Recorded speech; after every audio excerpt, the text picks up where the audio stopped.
నమస్తే అండి, welcome back to Mahesh world. ఈరోజు మనం ఎంతో రుచిగా ఉండి నోటికి హితవుగా ఉండే పుదీనా కొబ్బరి చట్నీ తయారు చేసుకుందామండి.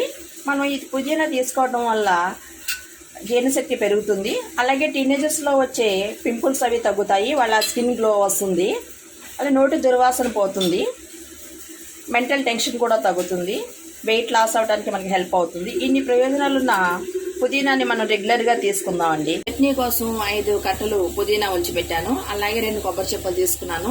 ఇది లేతగా ఉందండి, అయితే ముదురు కొబ్బరి చెప్ప అయితే ఒకటి సరిపోతుంది. కొద్దిగా బాండీ పెట్టానండి, ఆయిల్ వేసాను. దీంట్లో ఒక 15 వరకు పచ్చిమిరపకాయలు తీసుకున్నాను.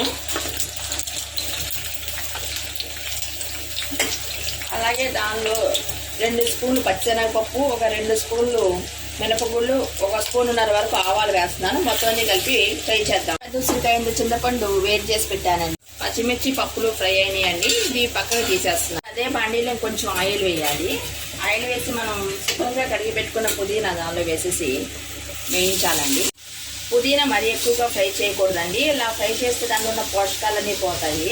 కొంచెం పచ్చిదనం పోయేంత వరకు ఫ్రై చేస్తే సరిపోతుంది. వేయించిన పచ్చిమిర్చి పప్పులు చల్లారినాయండి. అలాగే కొబ్బరి సన్నగా కట్ చేసి పెట్టుకున్నాను. ఇప్పుడు మొత్తం అంతా కలిపి మనం మిక్సీ పడదాము. దీనిలో మనం వేడి చేసిన చింతపండు ఉంది కదా, ఈ చింతపండు కూడా దీనిలో వేసేసేయాలి.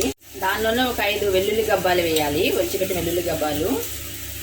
అలాగే 1 స్పూన్ జీలకర్ర, టేస్ట్కి సరిపోయిన 1.5 స్పూన్ వరకు సాల్ట్ వేసాలి. కొబ్బరి మిర్చి అంతా నరిగిందండి. ఇప్పుడు మనం వేయించుకున్న పుదీనా ఉంది కదా, పుదీనా దీనిలో వేసి మిక్సీ పడదాం. పుదీనా చట్నీకి తాలింపు అయితే అవసరం లేదండి, మీకు కావాలంటే వేసుకోవచ్చు. తినే కొద్దీ తినాలనిపించే పుదీనా కొబ్బరి చట్నీ రెడీ అయిందండి. ఇది వేడివేడి అన్నంలో చాలా టేస్ట్గా ఉంటుంది. అలాగే టిఫిన్స్లో కూడా చాలా బాగుంటుంది. మనం టిఫిన్లోకి వాడాలనుకున్నప్పుడు కొంచెం వాటర్ వేసి డైల్యూట్ చేసుకుని వాడుకోవచ్చు. ఈ చట్నీ మీకు నచ్చితే లైక్ చేయండి, షేర్ చేయండి, సబ్స్క్రైబ్ చేసుకోండి. Thank you for watching.